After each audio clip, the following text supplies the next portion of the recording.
बिस्मिल्लाहिर्रहमानिर्रहीम। अस्सलाम वालेकुम दोस्तों, मेरा नाम मोहम्मद बिलाल है। साहिबान कंपनी बतौर एरिया मैनेजर चीचा वतनी मैं काम कर रहा। अज असी एक प्लाट दे विच असी एक स्प्रे करवाया सी साहिबान कंपनी का विनिस्टा प्लस बूस्टर, जिन्ने अलहमदुलिल्लाह पूरे खेत दे विच सानू किसी किस्म की कोई जड़ी बूटी नज़र नहीं आती।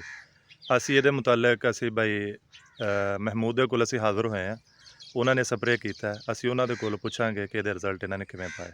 अस्सलाम वालेकुम भाई महमूद, क्या हाल चाल है? ठीक ठाक हो? अच्छा भाई महमूद, तुसी विनिस्टा प्लस बूस्टर का अपनी मुंजी के उपर स्प्रे किया है, जी ये किवें रिजल्ट पाए तुसी? ते जी बहुत ज़बरदस्त रिजल्ट पाया और टोटल बड़े मोटे डीले ते बरीक ते स्वांग ते टोटल हर चीज़ ते आ।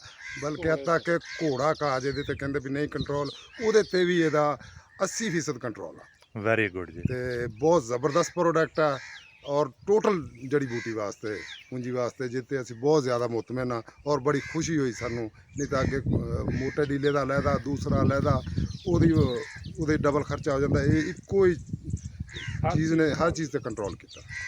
मुंजी दे विच किसी किस्म की कोई जड़ी बूटी बची तो नहीं? नहीं नहीं कोई जड़ी बूटी नहीं बची और फिर सब नो मज़ेदार गल है कि ਇਹਦਾ कोई फसल ते स्ट्रेस नहीं हैगा। Very good. ਤੇ ਜਿਹੜੀ ਵਜ੍ਹਾ ਤੋਂ ਅਸੀਂ ਬਹੁਤ ਜ਼ਿਆਦਾ ਮੁਤਮਿਨ ਹਾਂ ਕਿ ਫਸਲ ਨੂੰ ਬਿਲਕੁਲ ਇਹਨੇ ਕੋਈ ਸਟ੍ਰੈਸ ਨਹੀਂ ਦਿੱਤਾ। ठीक हो गया। ਅਸੀਂ ਜਿਹੜਾ ਬਾਈ ਮਹਿਮੂਦ ਦਾ ਪਲਾਟ ਅਸੀਂ ਦੇਖਿਆ ਸੀ, ਅਸੀਂ ਤੁਹਾਨੂੰ ਉਹਦਾ ਪੂਰੇ ਪਲਾਟ ਦਾ ਅਸੀਂ ਵਿਊ ਵੀ ਦਿਖਾਉਂਦੇ ਹਾਂ। ਅਸੀਂ ਜਿਹੜਾ ਵਿਨਿਸਟਾ ਪਲਸ ਬੂਸਟਰ ਦਾ ਅਸੀਂ ਰਿਜ਼ਲਟ ਦੇਖਿਆ, ਸਭ ਤੋਂ ਪਹਿਲਾਂ ਅਸੀਂ ਤੁਹਾਨੂੰ ਉਹ ਦਿਖਾਉਂਦੇ ਹਾਂ ਜੀ।